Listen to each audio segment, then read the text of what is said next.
everybody, it is the Lawn Gnome and welcome to the very first DCU update of 2023 over here on my channel. If you are new, let me just say welcome. It is a pleasure to have you, and for all of you returning, I'm really hoping that you're excited to discuss the new wave of films that are coming out from Warner Brothers regarding the DC Universe films as well as the DC original animated films. So today, after only receiving one film last year from the DC Universe storyline, we are back with the 7th installment in the current story arc, as well as the 43rd film in the DC Universe film library. That is absolutely insane. So, we're back in the Tomorrowverse, and we definitely get a film this year that starts us off in that exact kind of theme. We get the Legion of Super-Heores, and this, of course, is a story that revolves around another character that has not been seen in the Tomorrowverse just yet, and that is Supergirl. So, this is a story that has sort of been told a couple of times in this line of films, as well as going all the way back to Superman the Animated Series. We pretty much get the origin of Kara Zor-El, aka Supergirl, coming to Earth, finding her cousin Superman, and then just trying to blend in with the surroundings on her new homeworld, as well as trying to find some acceptance with the other superheroes of the DC Universe. So, of course, this time around, which has seemed to be happening a couple of times in past stories, Supergirl is just not fitting in, and this time she's given a different way of thinking, because she just wants to do things her way, and she really doesn't feel the need to change or adapt to any of her surroundings. She just wants to do what she feels is best, because it's all she knows. So Superman realizes that maybe having her as a part of the Justice League is not working, especially considering the fact that when you get a lecture from Batman, you know that something is wrong. So it was really cool to see Batman and Superman in the flashback, and we saw all the voices come back that have been voicing these three characters since the Tomorrowverse began, and Superman gives Supergirl a great opportunity to train. In Superman Batman Apocalypse, she trained on Themyscira with Wonder Woman. But in this movie, she is given an opportunity to go into the 31st century and train with the Legion of Super-Heores. So, we don't get all of them, we just get a couple of them who are trainees, along with a couple of Legion members that are left behind. And they are dealing with a couple of interesting things. Some mysterious things, as a matter of fact. One is the fact that one of their newest recruits is Brainiac 5, a well-known member of the Legion of Super-Heroes in the comic books and some of the cartoons. But because of the fact that he's new and they know the past of Brainiac, there's definitely still a lot of trust that Brainiac 5 needs to gain from them to show them that he is unlike any of his descendants and that he is a good guy.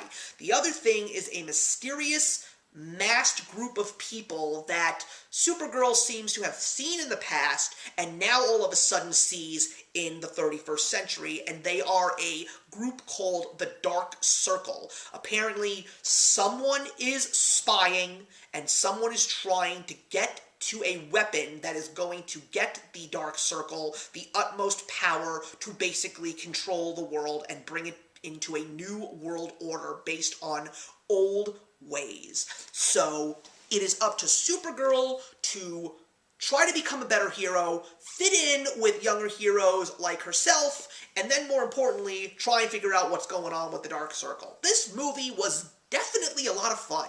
I was so happy to actually see myself truly enjoying this story. I also loved everything about the way it was illustrated with the color palette. The Legion of Super-Heroes is always bright and airy and wide open and colorful. It was awesome, and I just loved all the chemistry between all the characters. The way that Supergirl bounced off of Brainiac, bounced off of some of the other Legion members, as well as meeting a Daxamite, a well-known character, Mon-El, and that is definitely a very interesting character that she is going to meet in this story. But there's also a lot of fun, there's some really good jokes, there's some excellent action. This is something that DC it's like literally the last hope for DC, especially with everything that's going on. This is the last place where DC is still holding on to truly great film and animation and cartoon making. This is the last line. If the DC animated movies collapse, then DC has entirely lost all hope, and Warner Brothers, just sell them. Just get rid of them if you can't seem to do it right. I mean, I'm still hopeful for what's going on with James Gunn, but that's another story for another time.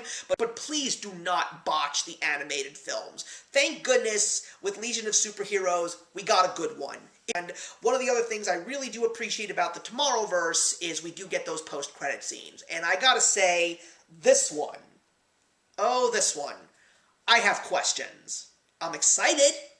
I absolutely am shocked with what I saw, but one of the few things that was teased about 2023, that Legion of Super-Heores was going to be the first part of a string of films that is finally going to tie everything together. Because the last couple of films, while they weren't the worst films that I ever saw, I just had so many questions because of the fact that there were so many gaps. Like, I didn't know that the Justice League was already formed. I didn't know what was going on in regards to how certain characters met or how certain things took place, because everything just seems to be established since Justice Society World War II. So I want to know what's been happening. So with Legion of Super-Heores, it sounds like we're finally going to start going on that road. I've already seen what we're going to be getting for the rest of the year, and it's definitely very exciting.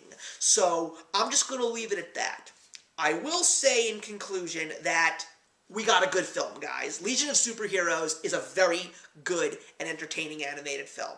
It makes me finally positive about this new line of films and really excited for the rest of the slate that we're getting in 2023. So those are my thoughts on Legion of Super-Heores. Please leave your comments in the box below. I love to talk to you. And in the meantime, everybody, I'm looking forward to seeing you in the next one. If you enjoyed the video you just watched, feel free to leave a comment. Also, feel free to subscribe if you want to be up to date with our latest videos. Thank you so much for joining us today, and we'll see you in the next one. Actions speak louder than words.